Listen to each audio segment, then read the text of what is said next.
Bonjour à tous, j'espère que vous allez bien. Alors, ce wrap-up de mai va être un petit peu différent d'habitude puisque je n'ai lu aucun livre en mai, ce qui ne m'était pas arrivé depuis que je suis petite.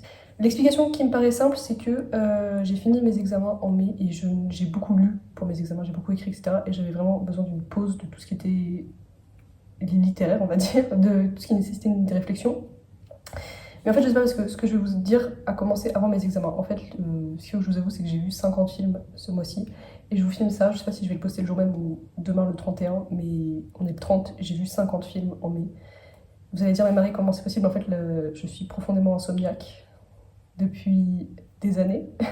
Et quand je dors pas, d'avant, mon réflexe c'était de lire. Mais ce mois-ci, du coup, j'ai regardé des films à la place.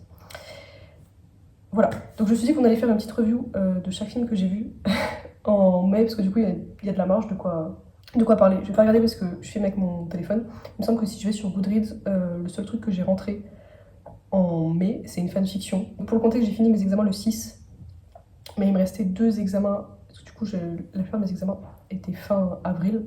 Puis après, j'ai eu une semaine de pause et encore 2 examens. Et c'est 2 examens pour lesquels j'avais énormément travaillé avant. J'avais entre guillemets moins besoin de réviser, donc je me suis. Enfin, voilà, j'ai regardé les films comme si j'étais payée pour alors que je suis bénévole, en gros. Donc j'ai commencé le mois, on était en Italie, on était à Milan. J'ai regardé Boyhood, qui est un film de 2014 et qui raconte l'histoire de l'adolescence d'un garçon. Et en fait, la particularité, c'est que ça a été filmé de 2002 à 2013, quelques semaines par an, avec les mêmes acteurs pour qu'on ait les acteurs qui grandissaient. Et c'est un film qui m'avait très longtemps intrigué mais que j'avais jamais vu et il m'a énormément touchée. Dans le sens où, par exemple, sa sœur était insupportable, ma sœur aussi était insupportable. C'était que des petits détails comme ça qui. Alors, je sais pas que j'en ai tatoué, par exemple, mes parents sont pas divorcés et c'est un énorme thème. Mes parents sont encore ensemble donc c'est pas quelque chose auquel je pouvais relate, mais il y a énormément de choses, notamment tout son discours qui peut paraître un peu cheesy, vous dire en mode ah, mais tu sais, on est que des êtres, on est que nous et l'univers c'est immense. Et il y a énormément de choses en fait, c'est des petits détails, par exemple, sa grand-mère qui lui offre une Bible et son grand-père qui lui offre un fusil. C'est des choses auxquelles on peut raisonner, qu'on l'ait vécu ou pas. C'est un film qui m'a beaucoup touchée et je sais qu'il y a beaucoup de critiques qui disait est-ce que ça valait vraiment le coup de le filmer en 10 ans, 11 ans du coup. Parce que c'est un film où il se passe pas grand chose, mais en fait justement je trouvais ça très beau. C'est un film très long, il fait 2h30 je crois. Mais c'est beau de voir que c'est vraiment eux qui grandissent en fait. C'est vraiment le papa qui vieillit, c'est vraiment la maman qui vieillit, c'est vraiment lui qui grandit et sa sœur. Et j'ai trouvé ça vraiment très très beau. Je crois que c'était sur le trajet du retour d'Italie justement. J'ai regardé Before Sunrise, le film de 2005, pas du tout 2005, 1995 avec Ethan Hawke. Parce que du coup je suis tombée amoureuse de lui dans Boyhood. J'avais jamais rien vu de lui en fait avant. Et du coup, j'ai regardé Before Sunrise, j'étais très curieuse. Je suis pas très romance en général, que ce soit à lire ou quoi, c'est pas le genre vers lequel je vais le plus spontanément en fait. Mais j'ai trouvé ça vraiment un très très beau film, très littéraire, très. Parce qu'il parle beaucoup en fait, c'est littéralement juste tu regardes 2 personnes parler. Je trouvais que l'idée était entre guillemets un peu foireuse, ils se connaissent pas et ils vont passer une nuit ensemble, même pas dans le côté sexuel, genre juste vraiment littéralement une nuit ensemble dans une ville qu'ils connaissent pas. Très beau, très touchant, j'ai beaucoup aimé. Vraiment, j'ai pas grand chose de plus à vous dire que c'est vraiment un film très très beau qui vaut vraiment le coup, je trouve. Et notamment comment Céline, la manière dont Céline parle de enfin, tout ce qui est la culture française, etc. Et je trouvais que c'était très vrai en tant que française qui vit en France. C'est des petits détails, enfin, je trouvais que c'était vraiment très beau. Et du coup, juste après, j'ai regardé Before Sunset de 2004 et Before Midnight de 2013. Mon préféré, du coup, des trois, c'est Before Sunset parce qu'il se passe à Paris, qui est ma ville natale et qui est littéralement la ville de mon cœur. Je trouvais que c'était le plus beau film parce que il est marié, il a un enfant et pourtant il est prêt à tout lâcher pour elle. Il est prêt à mettre toute sa vie en pause, enfin pas en pause, mais à tout lâcher pour elle alors qu'il l'a pas vue depuis 9 ans et il la revoit et les sentiments sont toujours là et j'ai trouvé ça vraiment très beau. Alors c'est vrai que grosse mesquine pour sa femme, mais c'est, je pense pas qu'ils auraient pu faire mieux. Si le film d'après, parce qu'à la fin du premier, ils promettent de se revoir, promesse. Je sais pas parler français, désolé. Ils promettent de se revoir dans 6 mois, mais ils le font pas. Les deux ratent le rendez-vous. Non, enfin, on pense que les deux ratent le rendez-vous. Je vais un peu spoiler les films, je suis désolée. Mais en fait, lui, il y va vraiment, elle y va pas. Alex revient 2 ans après, et il est passé à autre chose, vu qu'il est marié avec un enfant qui a genre 4 ans, je crois, quand même. Et pourtant, à la fin, elle lui dit tu vas louper ton avion, et il dit je sais, parce qu'il va rester avec elle et il sait que sa vie est avec elle. Du coup, c'est celui-là mon préféré, mais j'ai aimé les trois. Et celui d'après, Before Midnight, très bien. J'ai un peu moins aimé en fait. Je sais pas pourquoi. Je crois que ça devient, par exemple, elle dit I don't even know if I'm in love with you anymore. J'étais là. La fin parfaite, la trilogie parfaite, qui commence parfaitement, le milieu est parfait. Et le troisième est parfait aussi. Généralement, dans les trilogies, il y en a un qui est moins bien. Que ce soit dans les livres ou dans les films, souvent, il y en a un qui est plus faible. Soit qui a un moins grand succès, soit qui est juste pas plat, mais disons que tu as souvent le début qui est super, le milieu qui est un peu transitoire, et la fin ils sont obligés de faire une fin grandiose en fait. Là, j'ai trouvé que les trois étaient parfaits, et la trilogie, je les ai regardés les trois à la suite, et je pense que c'est la meilleure manière de les voir les trois, pour avoir vraiment l'impact des personnages. Surtout que ça se passe 9 ans. Ils avaient à peu près l'âge des personnages, je crois, au début. C'est-à-dire un peu plus vieux, mais et ça se passe vraiment 9 ans après, et le film sort 9 ans après, donc en fait, on a la transformation physique, et je trouvais que du coup, ça ajoutait vraiment à l'effet du film. Et j'ai beaucoup aimé. Après ça, j'avais pas envie de dire au revoir tout de suite à Ethan Hawke. Du coup, j'ai regardé The Purge, qui est un film de 2013. Je regarde jamais de films d'horreur. Je crois que le seul film d'horreur que j'ai regardé avant ça, c'était The Substance. Est-ce que c'est vraiment de l'horreur? Je sais pas exactement. C'est vraiment pas mon truc. Tout ce qui est gore, horreur, c'est... Ça me... J'aime pas ça, ok. S'il y a un petit peu de sang, ça va, mais dès qu'il y en a trop, c'est terrible. The Purge, du coup, moi, je regarde pas beaucoup de films d'horreur et j'y connais rien. Littéralement, ma culture de films d'horreur est inexistante. Et pourtant, j'ai bien aimé. C'était nul dans le sens où c'était presque drôle, tellement c'était nul en fait. J'ai pas pris au sérieux, mais je sais pas, je le reverrai jamais de la vie parce que aucun intérêt à le voir. Mais j'ai trouvé ça genre. C'était rigolo, genre. C'était genre super dramatique de manière exagérée et ça a rendu le tout drôle tout en étant nul. Est-ce que je fais sens? Non. Après ça, j'ai re-regardé mon film préféré de la Terre, Manchester by the Sea. Ce film de 2016 qui a gagné des Oscars avec Casey Affleck. Je vais jamais me taire à propos de ce film. C'est à chaque fois, c'est le plus beau film de la Terre pour moi. C'est le film parfait, la musique est parfaite, les plans sont parfaits. C'est le film aussi le plus triste, un des films les plus tristes que j'ai vu de ma vie. Et pourtant, jamais je ne pourrais m'en lasser. J'ai jamais vécu ce que aucun de ces personnes n'a vécu. Okay, je connais à peine la mort, le deuil. C'est des choses qui sont... J'ai 19 ans et c'est très très nouveau pour moi de ressentir ce genre de choses. C'est pas quelque chose avec lequel j'ai grandi. Et ce film, ça a vraiment été pas mon introduction, mais c'est le premier film où je me suis à la fois sentie comprise et j'ai pu comprendre les autres. J'ai des personnes dans ma vie, des amis ou des membres de ma famille qui vivent constamment avec le deuil parce qu'ils ont perdu des êtres chers et c'est quelque chose que je redoute fortement parce que sans dire que j'ai pas l'habitude, c'est... Bah oui, j'ai pas l'habitude en fait. J'ai une petite famille et un petit groupe de personnes proches, mes parents ont des petits groupes d'amis, ce qui fait que les probabilités de perdre des gens en fait sont plus faibles. Je sais pas si vous comprenez ce que je raconte, mais c'est le premier film où en fait c'est une personne, enfin le personnage principal, Lee, il deal avec beaucoup de deuil tous les jours. Si vous avez vu le film, je vais pas vous spoiler parce que je veux vraiment que vous le voyez. Il est tous les jours avec ce sentiment de culpabilité qui l'envahit, qui va toujours l'envahir et qui va rester toute sa vie. Et là, il se retrouve dans une situation, pas encore pire, mais où le deuil est encore plus présent parce que le principe, c'est qu'il perd son frère et il se retrouve à la garde, à la garde de son neveu qui a 16 ans. Et donc ce neveu a perdu son père, en fait. Et je trouve qu'on l'oublie, et c'est la 3e fois ou 4e fois que je voyais ce film, parce que c'est vraiment mon film préféré. Et c'est la première fois que ça m'a vraiment waouh en face, qu'en fait le gars, tu te dis, ah mais c'est un peu un... Enfin, il se comporte un peu de manière bitchy, enfin c'est un adolescent, mais il a perdu son père. Et il a perdu... Enfin, je sais pas vous spoiler du coup, mais il s'est passé une catastrophe plutôt dans la famille, et c'est omniprésent pour lui aussi, en fait. C'était un enfant, mais c'est pour moi le plus beau film du monde, et c'est un film essentiel à voir. Je n'accepterai pas de critique de ce film, en fait. Après ça, j'ai regardé The Arrival 2016. J'ai pas vraiment d'explication de pourquoi je l'ai regardé, parce qu'il n'y a pas vraiment d'acteurs dont je suis vraiment fan qui sont dans le film, à part Jeremy Renner, qui est...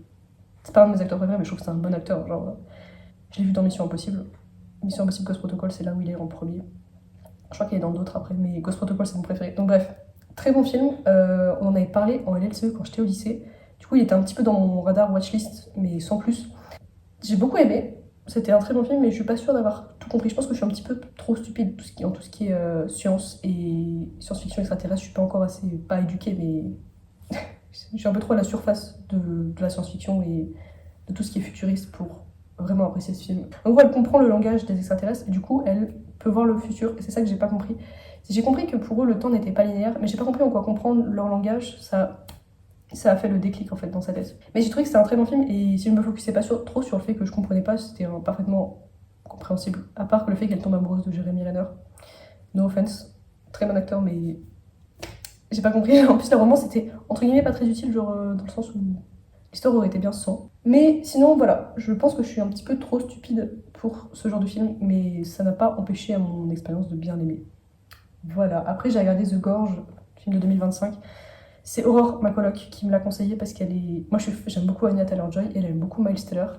Et le problème, c'est que c'est un petit peu de tout ce qu'il y a dans ce film. C'est-à-dire qu'ils sont très très beaux les deux, ils sont très charismatiques et tout, mais il n'y a pas vraiment de chemistry. Genre, ils ont un peu tout mis sur le fait qu'ils ont dit oh, on a un bête de casting de personnage principal, du coup, on n'a pas besoin de faire de vrais dialogues intrigues et tout. Et j'étais là en mode. Donc, j'ai joué à Blood Blast tout le temps, je regardais le film et j'ai tout compris. C'est-à-dire, toutes les 5 minutes à peu près, je relevais la tête, j'étais en mode. J'ai compris. Donc, si vous êtes vraiment die-hard fan de ces acteurs, je me dis ok, mais le fait juste qu'il soit beau, ça fait pas le film, en fait. Après, j'ai regardé Le jour de la marmotte. À chaque fois, je dis ça, mais en fait, c'est pas le titre en français. Le titre en français, c'est Un jour sans fin, film de 1993. Mais pour moi, c'est Le jour de la marmotte. Très bon film. Pour toujours un des meilleurs films de voyage dans le temps, littéralement. Enfin, de boucle temporelle. C'est juste top. Pas de review, c'est littéralement un des meilleurs films de la Terre, je pense. Plus ou moins. On fera pas mieux, on n'a jamais fait mieux en termes de boucle temporelle. Attends, j'ai vu un autre film plus tard à propos de boucle temporelle. Ou non, avant. Qu'est-ce qu'il y a comme film où le mec il est coincé dans le temps? Ok, update, désolé pour le plan foireux, je suis dans mon lit. C'est Palm Springs que j'ai vu genre le mois dernier ou celui d'avant. Enfin, je l'ai vu cette année il y a pas si longtemps. Palm Springs, c'est un film de 2020 avec le mec de Brooklyn Nine-Nine, Jack Peralta, c'est le personnage, j'ai plus le nom de l'acteur, et la maman de How I Met Your Mother. Très bon film, très sympa, très fun.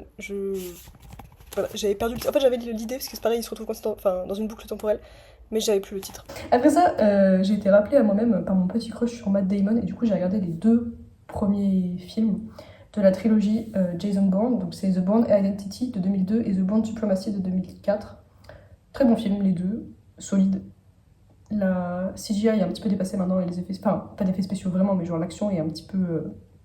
Après avoir vu tant de Missions Impossibles, de films aussi high budget, enfin c'est un film high budget de fou, mais je veux dire, c'était bien mais sans plus. C'est pas les meilleurs films de... J'adore les films d'espions, c'est pas les meilleurs films d'espions qu'il y a. Voilà. Et j'ai pas encore regardé le 3e parce que je vais le faire, mais vous allez voir, il s'est passé quelque chose plus tard dans le mois. Parce que je vous dis tous ces films, et là on est que le 9. Hein. J'ai regardé... Voilà.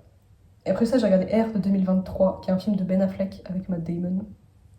Which could mean nothing, we know. Et le seul truc dont j'ai pensé tout le temps, c'était que mon père allait adorer ce film, il fallait que je le voie avec lui parce que la playlist, excellente bande-son, c'est littéralement la playlist de mon père. Très bon film sinon, très sympa. Bref, et donc je vous ai dit R, je l'ai regardé le 9 mai. Donc tous les films que je viens de vous dire, c'était le 9 mai, voilà, pour vous dire que j'ai pas beaucoup dormi. Pour dire que je vais rester dans mon lit entièrement réveillée, ça veut dire que je me couche tôt, hein, et j'ai pas sommeil. J'ai l'impression de devenir folle, et du coup je m'endors en général vers 3-4 heures, et 7 heures pile, je suis wide awake dans mon lit comme ça. Et impossible de m'endormir, après c'est fini. Du coup, en général, je me lève et je commence ma journée parce que ça va rester dans mon lit si je vais rester sur mon téléphone. Alors vous me direz, c'est une occupation comme une autre, mais c'est pas quelque chose dont j'aime passer le temps en fait. Bref, après ça, j'ai regardé Eurotrip 2004 parce qu'il y a Matt Damon qui chante Squally Doesn't Know, si vous savez pas. Vous avez forcément entendu la chanson sur TikTok. Film très drôle, à part un peu bizarre quand les jumeaux, parce qu'en tant que jumelle, je me suis déjà bourré la gueule avec ma sœur. À aucun moment on a eu envie de s'embrasser. Et là ils couchent ensemble carrément les jumeaux. J'étais un petit peu là what the fuck. Sinon film très drôle. J'ai bien aimé le fait que c'est une comédie mais ils finissent quand même ensemble à la fin. Scott et sa meuf, je sais plus son nom. Mieke. Parce qu'il pense que c'est un mec, Mike. Oui, Mieke, l'allemande. Ils finissent vraiment ensemble. Alors qu'ils auraient pu genre faire en mode elle le reconnaît pas et au final il est tout seul mais il est avec ses potes. Et là j'aime bien qu'ils finissent vraiment ensemble. Je trouvais que ça c'était sympa. Voilà, bon film. Bon film, est-ce que je le regarderai? Pas forcément. C'est très drôle une fois, mais vraiment il y a cette partie sur les jumeaux. Attendez, j'ai plus dans mes pieds. Je suis habillée, hein, j'ai un short.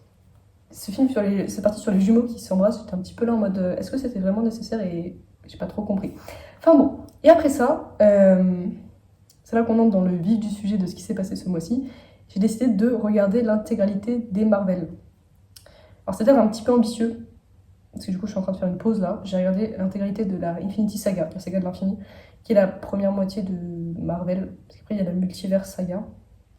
Donc voilà, ça, c'est un nombre conséquent de films qui ont été regardés en un temps très peu sain, on va dire. Mais voilà, c'est ce qui s'est passé et j'en suis fière. J'en avais vu quelques-uns, je vais vous dire lesquels au fur et à mesure, mais j'avais jamais vu la saga dans l'intégralité. Et j'ai toujours été... je lisais un petit peu les BD quand j'étais petite, mais j'ai jamais été vraiment fan de, par exemple, Superman, Spider-Man, Captain America, c'est des personnages que je connaissais visuellement dans les BD et dans les films parce que c'est des acteurs connus. Mais ça n'a jamais été vraiment ma tasse de thé. Les trucs de super-héros, voilà. J'ai toujours été plus espion. Mais je me suis dit enfin, je loupais sûrement quelque chose vu que tant de gens étaient fans et j'ai pas vraiment de désir d'être différente en fait. C'est plus. Je savais pas par où commencer que vraiment je les regardais pas parce que j'étais différente ou quoi. Genre c'était vraiment. En mode je voulais, mais je savais pas par où commencer. Du coup, j'ai regardé, je suis renseignée sur internet, j'ai regardé des vidéos, etc., comme toute personne normale. Et du coup, j'ai fait une liste de l'ordre idéal, chronologique, pas par ordre de sortie, mais par ordre de l'histoire, pour avoir une session de watch, de vue optimale, on va dire. Parce que je dis des mots qui n'ont pas de sens, mais vous voyez ce que je veux dire, genre, pour avoir l'expérience absolue de Marvel. Alors, c'est des films dont j'avais entendu parler. Le seul spoiler que j'avais, du coup, j'imagine que tout le monde le sait, c'est que Iron Man mourait dans Avengers Endgame. C'est la seule chose que je savais parce que s'il y avait ce même de Taylor Swift où l'autre disait ah si vous voulez être méchant pour Taylor Swift je vais vous spoiler Avengers Endgame, Tony Stark meurt. C'est la seule chose que je savais. Je n'avais aucun indice sur qu'est-ce qui allait se passer, quelles étaient les dynamiques entre les personnages, quelle était l'histoire en fait. Je voyais à peu près l'histoire de Thanos et il voulait tuer la moitié de l'humanité et j'avais déjà vu l'image j'avais entendu des mecs en parler dans ma classe, c'était tout. Donc j'ai commencé par regarder Captain America The First Avenger, que j'avais en fait déjà vu, mais je crois pas jusqu'au bout. C'est un film que j'aime beaucoup, j'adore les films de guerre, c'est pour ça que je suis en licence d'histoire. Voilà. Peut-être pas rester, mais pour le moment je suis en licence d'histoire. Je l'avais déjà vu et c'est objectivement un de mes films préférés dans la vie en général, en dehors de Marvel, parce que je les ai pas tous aimés, mais voilà. C'est un film solide, j'ai pas rien d'autre à dire, c'est objectivement pour moi un bon film. L'action est bien, on a l'introduction du personnage, on a la fin aussi où il sort et on se rend compte, ça met l'engrenage pour le futur, les Avengers, etc. C'est vraiment ce qui. Du coup, les Iron Man sont sortis avant, mais techniquement ça se passe avant. Il est dégelé, je crois, à la fin du deuxième Iron Man. Enfin, il n'est pas dégelé avant les Iron Man, si on prend la chronologie de l'univers en fait. Mais voilà, du coup, pour moi, c'est vraiment un très très bon film. Et j'adore ce film. J'adore Captain America, j'avoue, j'ai un petit faible pour Captain America, mais au-delà de ça, je trouve que c'est un bon film. Après, du coup, j'ai regardé Captain Marvel, qui sortait en 2019, parce qu'il se passe en 1995, même si techniquement il est sorti juste avant Endgame, il est sorti entre Infinity War et Endgame. Je l'avais déjà vu au cinéma quand il est sorti, je sais plus pourquoi, j'étais avec Eva, on avait dû voir la bande-annonce et ça avait l'air sympa, mais je crois qu'elle avait pas non plus vu aucun Marvel. Mais on a passé un très bon moment parce qu'en fait, on n'a juste pas compris l'impact de qui était Nick Fury, parce qu'il est très présent. Mais c'est limite un film qui peut se voir un peu tout seul, vu que chronologiquement, il n'y a aucun personnage encore, vu que ça se passe avant les Iron Man, Captain America est dans la glace. Très sympa, ça se passe la majorité sur notre planète aussi. Voilà, pour moi, c'est un film solide. Je trouve qu'il est sous-apprécié et souvent incompris, mais en fait, elle est vraiment slay. Et il y a une scène de combat où il y a I'm Just a Girl de No Doubt qui passe en fond. C'était extrêmement slay. Après, j'ai regardé Iron Man de 2008 et la review c'était Robert Downey Jr. I Would Die For You. C'est réel. Voilà. Film très très solide. Je crois que j'adore Captain America. Mais ma deuxième trilogie préférée dans le MCU, si on prend pas dans le chronologique, mais pas par phase, mais par personnage, Iron Man, Slay. Après, du coup, j'ai regardé le 2 et j'ai bien aimé aussi. Je sais plus si j'ai préféré le 1 ou le 2. Je sais que j'ai vraiment beaucoup aimé le 3. Alors que c'est celui qui est un petit peu le moins apprécié en général. Je trouvais que c'était limite un film de Noël, c'était très stylé. Voilà, donc j'ai bien aimé le 1, j'ai bien aimé le 2. Après, j'ai regardé Thor de 2011. Objectivement, c'était un bon film, mais j'ai trouvé qu'il y avait un potentiel comique qui n'était pas exploité. Et du coup, le film se prenait un petit peu trop au sérieux pour être vraiment apprécié de manière. Mais sinon, c'était bien. C'était solide. Du coup, après, j'ai regardé The Avengers. La première chose que j'ai à dire, c'est qu'il y a Kobe Smulger, je trouve que c'est son nom. Elle a ouvert la bouche. Elle était même pas à l'écran. Et je me suis dit, ça, c'est Robin Scherbatsky de How I Met Your Mother. Très slay. Voilà, j'ai beaucoup aimé Avengers. J'avais déjà vu en fait avec une copine, mais j'en avais aucun souvenir. Parce que du coup, c'était le premier que je voyais un peu. Et comme avant, tu vois Thor, tu vois le premier Captain America et tu vois les deux premiers Iron Man. Donc normalement, t'es déjà familier avec les personnages, mais du coup, c'était pas mon cas vu que je ne les avais pas encore vus. Donc là, j'ai pu vraiment l'apprécier et apprécier la dynamique entre les personnages. Film très bien parce qu'il y a à la fois de l'humour, de l'action. La scène finale avec le shawarma, c'est iconique. Après Iron Man 3, j'ai beaucoup aimé aussi, et ma review c'était Tony and Jarvis are literally BFF goals. Si seulement je savais. Il y a plein de mes reviews que je revois maintenant, et comme je n'avais aucun spoiler, je connaissais limite pas les titres des films en fait avant de. Pas en mode, je vous dis ça, je le répète, hein, je veux pas faire ça en mode je suis différente, c'est vraiment ma faute que j'ai refusé, enfin, que je savais pas par où commencer en fait. Je suis pas en train de faire la pique-me en mode je suis tellement différente, j'y connaissais rien. J'espère que ça passe pas comme ça, parce que c'est vraiment pas mon objectif de dire ça comme ça, c'est vraiment genre, justement, j'y remédie au fait que je n'y connaissais rien. Donc voilà, beaucoup aimé Iron Man 3. Après Thor The Dark World, il a un très mauvais rating sur Letterboxd, je crois qu'il est à 2,2 sur 5. Pourtant, moi j'ai bien aimé, genre. C'est pas le meilleur film du monde, mais c'est un bon film, genre, il se regarde tranquille. Genre, enfin, je sais pas comment expliquer, mais enfin, pour moi, c'est un film bien. Genre. Voilà, pas ouf. Après, j'ai regardé Captain America The Winter Soldier, et je sais pas si vous avez capté déjà, mais Captain America, c'est littéralement mes films préférés que j'ai de tous les Marvel, un peu. Très homosexuel, je veux pas dire, mais le Citizen of the Line, I Know What You Are. Il y a aussi le I Give Up My Life and My Shield for You. Encore une fois, je sais ce que tu es, Steve Rogers, et c'est homosexuel. Très bon film. J'ai bien aimé l'introduction de plein de personnages. Je crois que c'est dans celui-là aussi qu'il y a le On Your Left avec l'introduction de Sam Wilson, qui est littéralement une icône, de star de la vie. C'est bien aimé, voilà. Alors, je peux parler des ships que je supportais, que je souhaitais de tout mon cœur, parce que je sais plus exactement dans quel film ils étaient. Je suis à fond pour Steve et Natasha. Je pense que voilà, on aurait pu avoir plus. Il y avait le potentiel.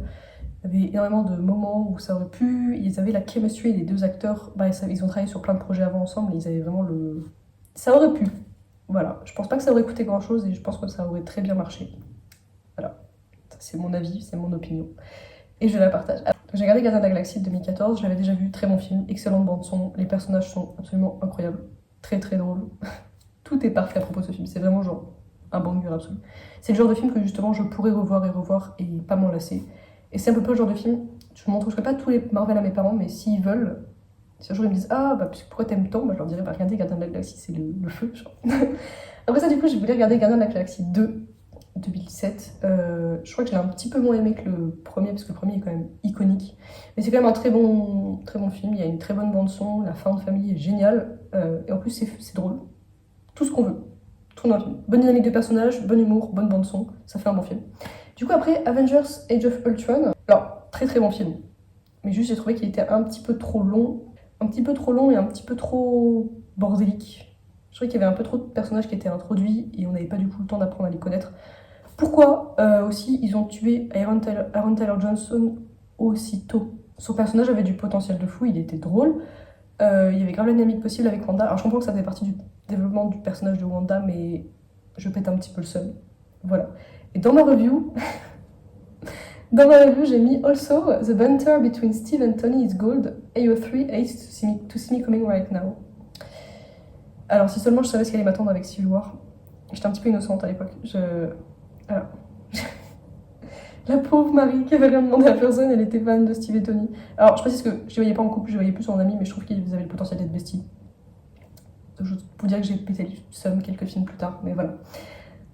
Après ça, du coup, je crois que j'étais chez mes parents et il y a Mission Impossible Ghost Protocol qui passait à la télé, donc on l'a regardé ensemble.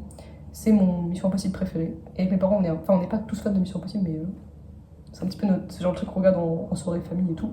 Très beau film, toujours mon préféré. Juste pour vérifier. Après ça, j'ai regardé Doctor Strange de 2016. J'ai marqué ma review Budapest Lumberjack, enfin, Benedict Cumberbatch, petite blague que j'ai avec moi-même. It's quite good in this, but that's it. My girl Rachel McAdams was wasted and her potential ruined. Oui, j'ai mis, en gros, c'était bien, mais je vois pas l'intérêt. C'est comme un peu Thor. Ils avaient Nathalie Portman qui faisait le Love Interest et elle a pas servi. Là, ils avaient Rachel McAdams qui était quand même très slay avec Doctor Strange, Steve Strange. Je trouvais qu'ils avaient une chemistry de fou et ils l'ont pas utilisé. Très dommage. Un peu plus sombre que ce que je pensais. Je m'attendais à des trucs un peu de sorciers, un peu silly, presque déprimants. Voilà. Bon film, mais c'est tout. Bon film parce que bons acteurs, mais... Après, j'ai regardé Ant-Man. J'ai mis que c'était surtout bien parce que Paul Rudd était très très beau. Et aussi que le film était pas trop long. Mais en fait, c'est pas mon super-héros préféré, mais je trouve que l'histoire était bien menée. Et j'avais peur du deuxième, que j'ai vu plus tard, donc vous allez voir la revue complète, mais en gros, bon film. Après, Captain America Civil War. Alors là, j'ai fait une review, c'était vraiment une brique. Vraiment, j'ai écrit un roman pour parler de ce film. En gros, de tout mon... Bah, du coup, j'allais tous regarder à la suite, plus ou moins, vous avez vu. Et c'est le premier film... Enfin, j'en ai bien aimé certains, je l'ai dit au fur et à mesure, mais c'est le premier film de la saga où je me suis vraiment compris. J'ai vraiment un peu le déclic de pourquoi les gens aiment autant ces films et pourquoi ils continuent à revoir la saga et à revoir en boucle toute la série. C'est vraiment le premier film où ça m'a vraiment paru évident que c'est ça que les gens aiment en fait.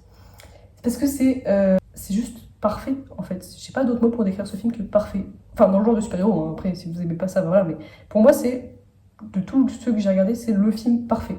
Déjà, j'avais peur que ça soit trop long, mais en fait, c'est passé tout seul. L'action est parfaite. L'introduction de nouveaux personnages, par exemple, on avait le film de Ant-Man, mais là, on a sa dynamique avec les nouveaux. On a l'introduction de Spider-Man. On a tout ce qui se passe, en fait, et à la fois parfait pour la suite, parfait comme conclusion de ce qui s'est passé avant, et parfait en lui-même, en fait. C'est un des rares films, j'en ai beaucoup aimé d'autres, mais la plupart, ils fonctionnent dans la continuité.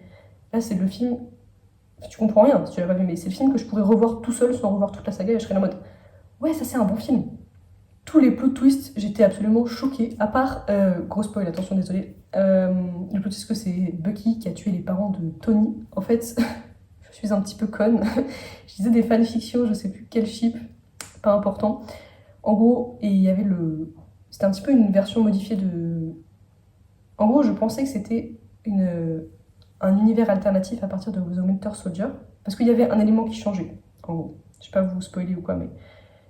En gros, il y a un élément qui changeait, du coup, je me suis dit, ah bah... Vu que j'avais vu à partir jusqu'à The Winter Soldier, je me suis dit, tout le reste qui va se passer après sera Alternative Universe, du coup, je peux tout regarder, il n'y a pas de souci. Je sais pas si elle l'a réécrit, parce que quand il est sorti, quand la fanfiction est sortie, le film n'était pas encore sorti, ou alors ça m'étonnerait qu'elle ait deviné, mais en gros, il y avait le fait que c'est Bucky qui avait tué les parents de Tony. Et sur le coup, je me suis dit, ah putain, c'est grave une bonne idée. Et en regardant le film Civil War, je me suis dit, c'est bizarre, parce que on dirait qu'en fait, c'est vrai. Et quand ça a été révélé que c'était vrai, j'étais là en mode, je le savais, je le savais. Je pétais un petit peu le seum. Mais voilà, sinon vraiment très très bon film, surtout la scène de fin, le combat entre Tony d'un côté et Steve et Bucky.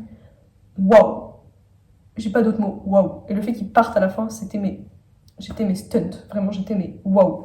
Oui, du coup, j'ai dit aussi dans ma review que les deux films d'avant, c'est-à-dire Doctor Strange et Ant-Man, m'ont un petit peu let down. Enfin, dans le sens où ils étaient pas mauvais, mais plutôt oubliables. Et celui-là, il va vraiment relever le niveau, quoi. J'ai mis que Spider-Man était very cute, very silly, very relatable, et que je l'aimais beaucoup. Après ça, on continue, c'est toujours pas fini, on est le 18 mai avec Civil War. Après ça, j'ai regardé Black Widow. J'adore les films avec des sœurs, déjà parce que je suis une sœur. Et j'adore les films avec des sœurs un petit peu folles parce que je suis une sœur un petit peu folle et ma sœur est une sœur un petit peu folle. Très très bon film, solide, parfait. Parfaite suite de Black Widow. On a tout ce qu'il faut en fait pour comprendre la suite. Le seul problème c'est que il est sorti en 2021, c'est-à-dire après Endgame, et je me suis fait spoiler du coup la mort de Natasha. Je n'avais aucune idée qu'elle mourrait vraiment. Vraiment c'était le choc absolu, premier degré. Parce qu'Iron Man, du coup, enfin, c'est un peu connu, genre, qu'il meurt. Black Widow, choquée. Et c'est la scène de fin qui m'a spoilé, parce que vu qu'il est sorti après, les gens étaient censés savoir qu'elle était morte dans Endgame. Si vous savez pas la fin, c'est Yelena qui va sur la tombe de Natasha. Et j'étais, mais quoi? En plus, je regarde pas toujours, parce que je suivais un guide écrit, en gros, qui expliquait en détail dans quel ordre regarder et pourquoi. Ah, ils avaient pas dit que la scène finale, la scène post-credit était un spoil, et du coup, je pétais vraiment le seum. Bref, après ça, on sort de Marvel encore une fois pour un Mission Impossible encore une fois. J'étais à l'avant-première de The Final Reckoning avec ma coloc et des amis. Très bon film. Alors, faut savoir que je suis très facilement stressée quand c'est les Missions Impossibles. Suite à The Reckoning, dès la première scène, je savais pas toute la Terre a vu ce film. La première scène de Dead Reckoning, c'est le sous-marin qui explose et les gens qui remontent et qui sont bloqués sous l'eau. Ça a commencé, j'étais à côté d'une pote à moi quand on le regardait dans le cinéma. J'étais déjà sur ses genoux, genre j'étais déjà en mode. Et tout le long du film, j'étais très très tendue. Du coup, je savais que ce film allait beaucoup me stresser. Je trouvais que c'était un film parfait. J'espère que c'est la fin de. Mais j'arrête pas le sang qui disparaît de mon pied en fait. C'est les jambes croisées. J'espère vraiment que c'est la fin de Mission Impossible parce que ça serait la fin parfaite en fait. J'aurais bien aimé qu'il meure. Enfin, non, c'est pas ce que je voulais dire. Mais je trouve que s'il était mort, ça aurait eu plus d'impact en tant que fin de la série. Surtout qu'on pense qu'il meurt, vu qu'ils disent. Enfin, on voit pas son parachute s'ouvrir à la fin. Si vous l'avez vu, si vous l'avez pas vu, je vais peut-être le spoiler un petit peu, mais. Enfin, je vais te spoiler des détails, pas l'intrigue, mais. on n'a pas chopé un parachute de sourire et moi je pensais qu'il allait mourir et je pensais que ça aurait été bien parce que du coup Benji et tous ses autres coéquipiers allaient pouvoir revenir à une vie normale et c'était la fin un peu de l'unité Mission Impossible. Mais non, il est vivant et je trouve que c'est bien du coup s'il n'y a pas de suite. Parce que ça commence vraiment comme un hommage à tout ce qu'il a fait et tout ce que Ethan Hunt, le personnage, mais du coup indirectement. Attends, j'ai plus de sang dans mon pied. Ethan Hunt, mais indirectement aussi Tom Cruise en fait. C'est un hommage à tout ce qui s'est passé pendant la saga. Je trouve que ça serait logique que ça soit le dernier. S'ils en font, ça serait vraiment capillotracté, tiré par les cheveux. Parce que ça sonne vraiment comme une fin et comme, un hommage. Je sais pas vraiment d'autres mots. Sinon, très bonne intrigue, j'avais vraiment peur que Benji meure, ça, j'aurais été vraiment triste. C'est un petit peu mon chouchou d'amour. Non, c'est vraiment bien, surtout que c'est contre l'intelligence artificielle, tout en étant un film où chaque. Comment on dit déjà cascade, comme ça qu'on dit en français. Chaque cascade est faite réellement. Il y a quasiment pas d'effets spéciaux. Il n'y a pas d'écran vert et tout. C'est vraiment eux qui font. Et je trouve que c'est un beau message dans notre société qui commence de plus en plus à être prise dessus, comme ça qu'on peut dire, par l'intelligence artificielle. Là, c'est un film quasiment sans et qui contre. Et je trouvais ça que c'était un très beau message et que ça sortait au bon moment du coup. Voilà. Après, on retourne à Marvel. J'ai regardé Spider-Man Homecoming de 2017. Très fun. J'avais déjà vu, en fait, je croyais que j'avais vu les 3 avec Tom Holland, mais en fait, non, j'avais vu que les 2 autres. Pour des raisons absurdes, parce que du coup, tu peux pas comprendre. Enfin bref, je cherchais pas ma logique. J'ai vu No Way Home, je l'ai pas encore revu. Je l'ai vu au cinéma quand il est sorti, avec mes parents et ma soeur, sachant qu'aucun de nous n'avait vu aucun Marvel et aucun Spider-Man avant, et pourtant, on a quasiment tout compris. Souvent, il faut juste utiliser ton petit cerveau et on comprend ce qui se passe. Bref, j'ai bien aimé l'apparition de Chris Evans en Captain America. M'a beaucoup fait rire, je m'y attendais pas vraiment. Mais c'était pas mal. Je trouve que c'est le genre de film où tu peux deviner que toutes les personnes ont eu beaucoup de fun à le filmer et ça le rend encore plus appréciable. Sans que Tom Holland, il est pas fait. Enfin, si, il est fait pour le rôle. Genre, c'est un rôle qui lui va bien, qui lui correspond. Et on sent qu'il a bien aimé filmer ce film. Et du coup, je trouve que ça le rend vraiment sympa. À voir, plus que la qualité elle-même du film qui a beaucoup de potentiel, mais on sent que c'est le genre de trilogie qui va augmenter avec le temps. Après, j'ai regardé Ant-Man and the Wasp, qui était, avec le recul, pas un mauvais film, mais le regarder, j'ai eu l'impression de premier degré que ça m'a duré 6 ans. J'ai l'impression d'avoir mis 6 ans à le regarder. Pourtant, c'est un bon film et qui est très utile pour la suite et que je trouve vraiment, vraiment bien. Enfin, Paul Rudd est un très bon acteur et au-delà de ça, c'est vraiment, objectivement, enfin, pour moi, un bon film. Après, j'ai regardé Thor Ragnarok. J'ai dit que c'était un bon film, mais qui se prenait un petit peu pas assez au sérieux, justement. Le premier Thor se prenait trop au sérieux, celui-là, pas assez. Je trouvais que. Je sais pas comment expliquer. En gros, déjà, Loki est une diva, je l'adore. Ma star. Ma star. C'est vraiment la reine des drama queens et c'est génial. Mais je trouvais que ce film, enfin, en gros, il a tout misé sur le potentiel comique et alors qu'il aurait pu y avoir des moments qui auraient été presque pas dramatiques, mais plus sérieux et ça aurait peut-être mieux marché. Mais globalement, enfin, j'ai eu un excellent moment et c'était très très drôle. Voilà, j'adore Taiki Waititi, c'est vraiment littéralement un génie. Je dis pas ça parce qu'il est maori et moi à moitié, mais vraiment banger. Banger. Après ça, on arrive dans les 2 derniers Avengers. Alors, pour commencer, je les ai regardés back-to-back, oui, dans la même journée. Ça a été une expérience. Je pense que jamais aucune expérience de film ne surpassera le fait de voir les deux l'un à la suite. Enfin si, j'imagine le fait d'être au cinéma quand ils sont sortis, ça devait être absolument vrai. Mais pour moi, personnellement, dans mon expérience personnelle, voir les deux à la suite a été un des meilleurs moments de ma vie, mais aussi plus triste. Je sais pas. Déjà, les deux marchent parfaitement l'un à la suite. Mais individuellement, j'ai presque préféré Infinity War. Vous allez me dire, mais pourquoi Marie? Mais je sais pas, en fait. J'ai pas d'explication, mais j'aime bien parler 25 minutes pour vous dire qu'en fait, je ne sais pas. Déjà, c'était aussi bien que tout le monde l'avait dit, et je suis toujours un petit peu choquée quand un film universellement apprécié est vraiment bien. Pour des raisons absurdes, parce qu'il y a une raison. Mais souvent, je suis là en mode, oh, tout le monde aime ce film, mais c'est pour une raison. Bah voilà, c'était un petit peu ça. Moi, Infinity War était absolument parfait. Film parfait, littéralement. Si je devais choisir entre revoir Endgame et Infinity War pour la première fois, je dirais Infinity War. Parce que Endgame, en fait, j'ai l'impression que c'est un peu que des what the fuck, oh, plot twist, oh, c'est parce quelque chose. Alors que Infinity War, il y a plus le temps de développer l'action un petit peu. Voilà, Avengers Endgame, j'avais beaucoup trop de pensées et pas assez de mots en tête. Donc j'avais essayé de faire une petite liste. J'avais peur que ça soit trop long, mais le tempo était parfait. Tellement, so many great characters developments and Bucky gets nothing. For what? The potential was here. Oui. Tout le monde m'a toujours vendu Bucky, enfin Sebastian Stan, comme un acteur essentiel de Marvel. Pour le moment, il n'a pas servi de fou à grand chose, je suis désolée de vous le dire. Il était là dans The Winter Soldier, mais Bah, c'était un petit peu lui, The Winter Soldier, comme dirait, mais on n'apprend pas à le connaître. Civil War, on n'apprend pas non plus à le connaître. Qu'est-ce qu'il y a d'autre? Bah là, en fait, genre, il est juste... il est là 2 secondes. Bref. Natasha's death made me so sad, but made sense. But why did they not honor her at the end? Oui, en fait, genre, Natasha, elle meurt et plus personne parle d'elle. Je trouvais ça super triste. Tout un enterrement pour Tony. Alors, c'est vrai qu'il a sauvé la Terre, littéralement, en mourant.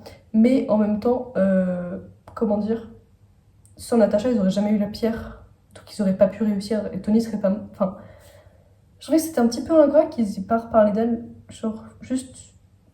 Clean... Enfin, Bruce, il demande Clint Where's Nat, et là, il a l'air triste. Et après, ils sont tous en mode... Oh, c'est terrible. Bon, alors, on fait quoi? Et je trouvais ça un petit peu dommage, du coup, parce que c'est quand même un personnage qui était là depuis le début et qui était très important dans la team, en fait. Ils ont continué. On n'a pas reparlé d'elle. Je trouvais ça triste. Après, j'ai mis que j'étais contente que Steve ait eu sa happy end, même si c'était pas la happy end que j'avais en tête. Il a fait ce qu'il avait toujours voulu faire depuis qu'il était ressuscité de la glace, c'est-à-dire revoir Peggy. Voilà. Très bien, très bonne fin. Je suis très contente que ce soit Sam Wilson qui devienne le nouveau Captain America, même si j'ai encore rien vu avec lui dedans. Parce que j'ai pas vu, enfin, je me suis arrêtée à Endgame pour le moment dans les Marvel. Mais voilà, je trouve que la fin de Steve est très bien. Je trouve ça super. Il dit Don't do anything stupid until I get back. Et Bucky il dit How can I, you're taking all the stupid with you. J'étais là. Voilà. Après, j'ai mis la mort de Tony, oui, ça fait mal, mais c'est très logique. Et je trouve que son personnage, c'était ça ou juste il retire et il arrête d'être un Avengers complètement parce qu'il avait sa fille. Et là, il sauve la Terre, donc il sauve sa fille. C'est la raison pour laquelle il l'a fait. Et je trouve que c'était très logique pour son personnage. J'avais mis can't wait to start the new phase, mais du coup, je vais attendre un petit peu. Qui s'en fout?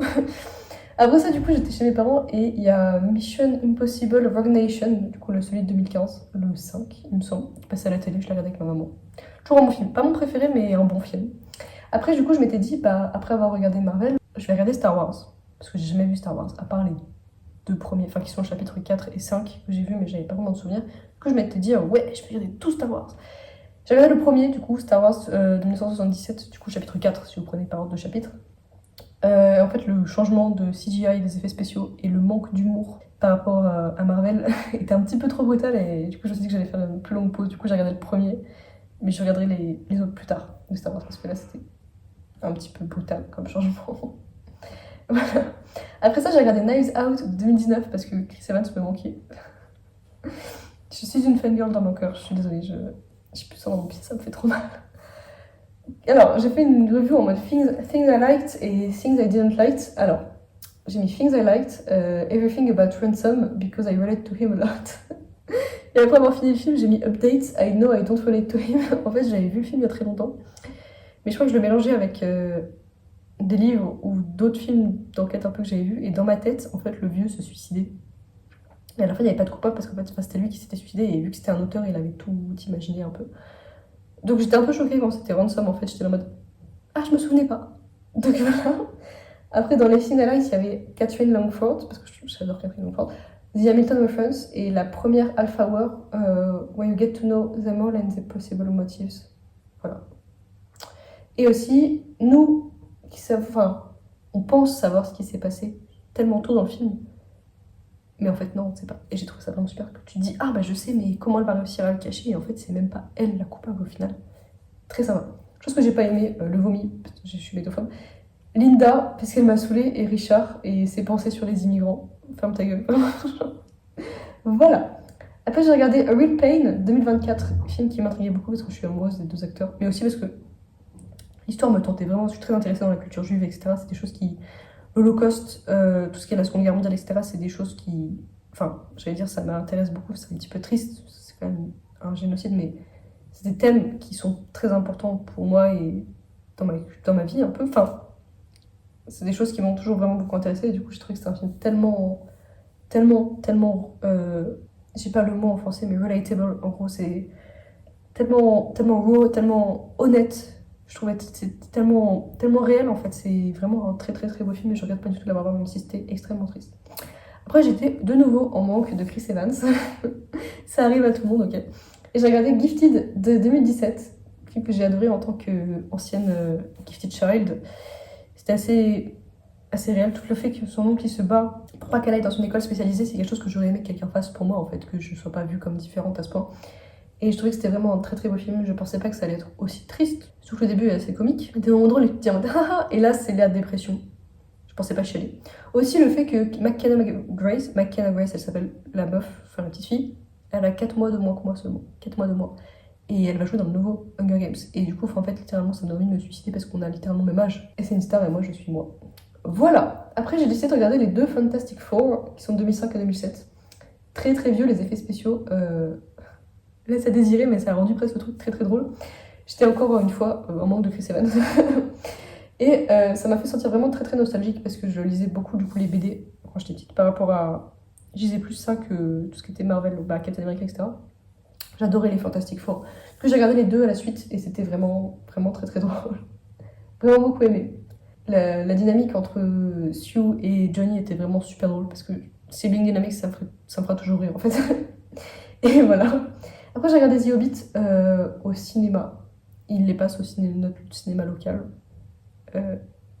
On habite dans le quartier Lumière. Enfin, Lyon, c'est la ville où le cinéma a été inventé, littéralement. Littéralement, c'est 2 rues de chez moi. Et du coup, bah, il passe plein de classiques souvent dans le petit cinéma du musée parce que bah, c'est là que le cinéma a été inventé. Littéralement, je trouve ça assez stylé de dire ouais, ouais, c'est là, genre. Du coup, là, il passe The Hobbit que j'ai jamais vu. Et Aurore, ma coloc, qui est fan de The Hobbit et le Seigneur des Anneaux. Du coup, on a regardé le 1 qui est Une expéditive journée qui est sorti en 2012. J'ai bien aimé. Vraiment, j'ai bien aimé. Je l'aurais pas regardé spontanément. C'est le genre de film que du coup, bah, j'aurais pas vu spontanément, mais le voir au cinéma en grand écran, très stylé. Très belle prise de vue, très belle musique. On va voir le 2 la semaine prochaine et le 3 la semaine d'après. On n'a pas encore pris les billets, mais on va. C'est un petit peu de la fantasy, ça faisait du bien de. Ça m'avait manqué la fantasy, ça faisait très longtemps que j'avais pas vu de fantasy.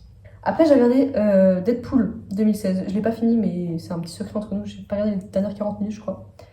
Je pense que si tes 2 seules blagues dans la vie, c'est le sexe et le gore, tu n'es pas vraiment drôle. Et le problème, c'est que dans tout Deadpool, c'est que c'est tout ce qui se passe. Il fait des blagues de cul et après il tue des gens de manière sanglante. Et alors, c'est déjà pas fan de Ryan Reynolds, je trouve que c'est. Comment dire, c'est pas un très bon acteur dans le sens où il joue lui-même, mais il est pas lui-même très drôle. Donc en fait, il peut jouer lui-même que un nombre de fois limité avant que ça soit juste pas drôle. Film, ouais, l'histoire était pas ouf. Enfin, je sais pas quoi vous dire, je m'attendais à vraiment un truc. Tout le monde l'avait hyper hyped up et en fait, j'étais là en mode c'est tout, genre c'est juste un mec qui fait des blagues de cul pendant 2 heures. Et j'étais vraiment un petit peu en mode bon. Après ça, en fait, je suis dans cette phase où, après avoir regardé tous les films Marvel, enfin, partie des films Marvel, j'essaie de regarder un peu la filmographie de chaque acteur, du coup, plutôt que de regarder la suite des Marvel. J'ai peur d'être déçue, en fait, tout simplement, parce qu'il paraît que la phase Infinity est beaucoup mieux que la Multiverse Saga. Et plutôt que d'être déçue en regardant trop d'un coup et en passant direct à la Multiverse Saga, je me suis dit que j'allais plutôt me concentrer sur les acteurs qui sont tous des bons acteurs, en fait. Donc voilà, j'ai regardé Fresh 2022 avec Daisy Edgar Jones et Sebastian Stan. Je suis fan déjà premièrement des films de cannibalisme. J'adore Bones and All, c'est littéralement mes films préférés. Donc j'étais vraiment. Je savais pas exactement ce qui allait se passer dans ce film, mais j'étais très très curieuse. Déjà, premier point positif, l'intro dure 38 minutes. Au bout de 38 minutes, il se passe quelque chose, et là t'as le titre qui apparaît, et j'ai trouvé ça ouf. Je trouvais que c'était un move de fou, en fait. Ça rend le film parfait. Rien que ça. Et aussi, j'ai pas vraiment regardé c'est vraiment très long. Je crois pas qu'il est si connu que ça, je n'avais jamais entendu parler avant. Excellent film. Lizzie Edgar Jones, quelle reine. Sebastian Stan, quel roi. J'avais un plus à vous dire. Vraiment très très bon film. J'adore les films de cannibalisme. C'est un peu bizarre à dire comme ça. Après, du coup, j'ai regardé Senior, film de 2022. En fait, c'est un documentaire de Robert Downey Jr. sur son père. J'avais un peu par hasard en fait, parce que j'ai trouvé sur Netflix et j'étais en mode tiens, et tellement triste, mais waouh en fait. Il dit à un moment, Robert Downey Jr. parle de son père, parle d'un mec, d'un acteur, parce que son père était directeur de film, il parle d'un acteur avec qui son père travaillait, il disait My dad wishes he was his son and they never missed an opportunity to remind me.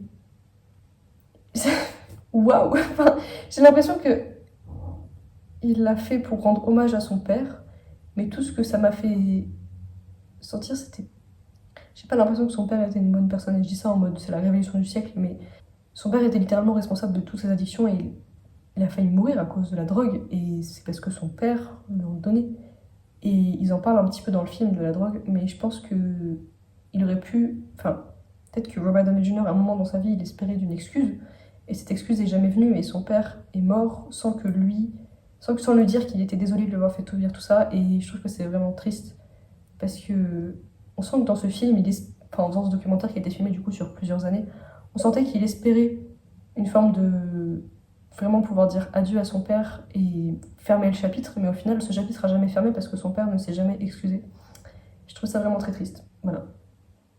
Après ça, j'ai regardé Jojo Rabbit parce que j'étais dans un petit mood de chialer face à la Seconde Guerre mondiale. Je trouve que c'est un film très très important. On est dans la montée de l'antisémitisme et du négationnisme de l'Holocauste en France. C'est ce genre de film qui est très important. Enfin, pas ce genre de film, celui-là, comédie noire, etc. Mais les films sur l'Holocauste et sur ce que les nazis ont fait, c'est extrêmement important parce que de plus en plus de gens disent mais est-ce que ça s'est vraiment passé? Oui, ça s'est vraiment passé. Et c'est notre devoir de mémoire, limite, de regarder ce genre de film. C'est un devoir en tant que Français, en tant que personne, dont peut-être les ancêtres, je sais pas vous, mais... Enfin, je sais même pas les miens non plus en fait, mais... Il y a des personnes dans votre pays qui ont vécu ça pour de vrai. C'est peut-être qu'ils ont survécu, peut-être pas. C'est votre devoir de garder leur mémoire en vie et de continuer à parler d'eux, en fait. Et c'est ce genre de film qui montre à quel point c'est important de continuer à en parler. Aussi, j'ai trouvé que c'était bien. Enfin, pas vraiment en lien avec le film, mais aucun film... Enfin, jamais on ne pourra trouver d'excuses pour les nazis. C'était un enfant... Pas d'excuses pour les nazis. Il savait pas ce qu'il faisait, pas d'excuses. Il a tué des gens parce qu'on lui en a donné l'ordre, encore moins l'excuse. Si vous avez juste besoin d'un exemple de pourquoi on peut pas leur donner d'excuses, vous avez qu'à lire Eichmann à Jérusalem de Hannah Arendt, le procès de Adolf Eichmann, littéralement le commanditaire de tous les nazis, qui explique, c'est son procès donc, qu'elle a réécrit. Il dit pendant son procès que si on lui en avait donné l'ordre, il aurait tué son propre père. Et c'est exactement comme ça que ça se passait pour les nazis. Il n'y aura jamais d'excuses qui seront données, jamais. L'antisémitisme n'a pas d'excuses. En fait, je sais pas si vous avez capté, mais en fait, je bois depuis tout à l'heure. Je suis désolée si mes propos sont de moins en moins cohérents. Il n'y aura jamais d'excuses. Il demande la fille qui cache dans son grenier, c'est l'histoire. Elle dit que quand la guerre sera finie, elle partira. Et il dit You'll turn your back on Germany. Et elle dit It turned its back on me first. Quand il fait les lacets de sa mère, j'ai vraiment cru que j'allais chialer. J'allais chialer d'ailleurs, je pense. Pourtant, je l'ai regardé le matin, genre avec mon petit déj. Je pense que c'est grave fun. Genre, petit café du matin, petit film sur l'Holocauste. Non, vraiment, excellent film. Je vais chercher le livre. Je sais pas maintenant, parce que là, on est le 30, ça fait une semaine que je mange rien parce que mon frigo est vide. Mais bref, film important. Jamais d'excuses pour les nazis, jamais d'excuses pour l'antisémitisme. Encore maintenant, parce qu'avec la guerre... Enfin, je vais essayer de pas me faire cancel avec mes 39 followers, mais... avec ce qui se passe, je disais des propos neutres. Avec ce qui se passe en Israël et en Palestine, c'est plus important que jamais de faire le lien, enfin, comme quand on dit que toute la Russie n'est pas Poutine, qu'on doit être contre Poutine et pas contre la Russie, que c'est Poutine qui attaque l'Ukraine et pas les Russes. Pareil que ce sont les nazis qui ont fait qui ont fait l'Holocauste, c'est pas les Allemands. Mais ça ne veut pas dire que il faut trouver des excuses et leur dire oui, mais ils savaient pas ce qu'ils faisaient, ils savaient. Et voilà, je pense que je me suis répétée, je verrai ce que je peux faire au montage, mais après ça, en fait c'était ce matin, j'ai regardé Sherlock Holmes 2009. C'est un film que j'ai vu plein de fois, c'est littéralement un de mes films préférés. Très très bon film comme toujours. La chemistry entre Jude Law et Robert Downey Jr., elle est unmatched. Encore un très beau jour pour les génies bisexuels un petit peu fous que nous sommes les meilleurs. Bref, faudrait que je regarde le 2, j'ai jamais vu le 2, pourtant il paraît qu'il est bien aussi, mais j'ai jamais vu. Et en fait, je suis en train, j'ai déjà posté ma review parce que je savais ce que je voulais dire. Je suis en train de regarder Snowpiercer de 2013, film de Bong Joon-ho. Qu'est-ce que j'ai vu de Bong Joon-ho? Bah, j'ai juste vu Mickey 17, que j'ai vu plus tôt cette année. Bon film, sans plus. J'aime bien, mais bon. Bien, mais sans plus. Bref, Snowpiercer, très bien. J'ai trouvé que... Alors d'habitude, je suis plutôt dans la team de dire que quelques bonnes scènes ne font pas un bon film. Mais surprenamment, il y a quelques... Enfin, c'est un film qui est pas ouf. Je sais pas comment dire, c'est pas ouf. Mais il y a quelques bonnes scènes qui font que tout le film marche, au final. Je sais pas si vous voyez ce que je veux dire. Si vous avez vu le film, vous savez de quoi je vais parler, mais en gros, il y a une scène où il y a les fenêtres qui sont révélées. Il y a le They Don't Have Any Bullets, la scène. Et la scène, le combat dans le tunnel, c'est les 3 scènes, j'en suis à plus de la moitié, mais c'est les 3 scènes pour moi qui m'ont vraiment marqué. Parce que c'est des scènes vraiment très très très bonnes. Et si le reste du film n'est pas entre guillemets ouf, c'est ce genre de scènes qui font que tout le film, tu vas te souvenir du film comme d'un bon film parce qu'il y a des très bonnes scènes comme ça. Et du coup, j'ai trouvé que c'était assez fort. Voilà. Bon, c'est encore moi du lendemain. En fait, je suis en train de faire le montage et du coup, entre-temps, j'ai fini Snowpiercer. Incroyable la fin. Il y a la scène où il est avec. J'ai plus les noms des personnages, je me souviens juste que le personnage principal s'appelle Curtis. La scène, il y aura des spoils, où il explique que c'est lui qui a tué la mère d'Edgar. Toute cette scène où il pleure et il tient la cigarette dans la main et elle se fume toute seule. La dernière cigarette de l'humanité, elle brûle toute seule parce qu'il est trop occupé à parler. Très très belle scène. Et la scène où Wilford, c'est comme ça qu'il s'appelle, Wilford, enfin le mec de la locomotive, la scène où il le laisse tout seul dans le tunnel et il tombe à genoux, c'était aussi une très très belle scène. J'ai trouvé la fin un petit peu triste. J'aurais bien aimé que Chris Evans s'y meure pas. Non mais genre, je trouve que la scène était bien, mais c'est un petit peu extrême qu'il y en ait que 2 qui survivent. Mais je trouve que ça me mettrait de l'espoir en fait, genre, parce qu'il y avait il voit l'ours polaire et tout, et je trouvais que c'était vraiment, c'était une bonne scène, enfin c'était une bonne fin. Voilà, très bon film. Et aussi, j'arrivais pas à dormir cette nuit, du coup, j'ai regardé le deuxième Sherlock Holmes, du coup, avec aussi RDJ et Jude Law. Excellent, aussi bien que le premier. J'ai pas très bien compris pourquoi ils ont tué Rachel McAdams, littéralement 6 minutes dans le film. Mais bon, c'était un choix. Sinon, le film était vraiment bien. J'ai bien aimé la fin. C'est dommage que du coup, il n'y ait pas de suite, parce que la fin était. Enfin, c'est pas un cliffhanger, mais la fin était prometteuse d'une suite possible, vu qu'en fait, ça nous laisse supposer ce qui va se passer après en fait. Et j'aurais bien aimé qu'ils en fassent un troisième, mais bon, ils vont pas en faire de troisième, c'est pas grave. Du coup, voilà. C'est la fin de. Je crois que j'ai filmé une intro après, attendez. Sinon, j'ai pas grand chose de plus à vous dire. Je vais essayer le mois prochain, c'est-à-dire en juin, de peut-être lire plus et regarder moins de 40 films par jour. Parce que voilà, un film par jour, c'est déjà beaucoup dans la vie en général. Pas besoin de regarder 50. Mais voilà. Ça me fait du bien de faire un petit mois sans lire. Ça faisait vraiment des années que j'avais pas fait de mois sans lire. Parce que dans la vie de tous les jours, bah, c'est quelque chose que je lis. Mais là, quand j'avais rien à faire, au lieu de lire, j'ai regardé un film. Quand j'arrivais pas à dormir, au lieu de lire, j'ai regardé un film. Et c'était une expérience. J'ai bien aimé le fait de. Voilà. Peut-être essayer de trouver un peu plus une balance entre les deux. Voilà. Donc j'espère que cette vidéo vous a plu si vous avez écouté jusqu'au bout. Ça dure vraiment 50 ans. Je suis désolée. Je sais pas pourquoi. Enfin, je suis toute seule en fait, donc j'ai que ça à faire. Mais bref. Stay tuned for de nouvelles aventures. Je voulais faire un vlog la semaine prochaine parce qu'on était censé déménager, mais au final, non. Donc je vais voir comment ça va se passer. Je suis en vacances, donc j'ai que ça à faire. Voilà.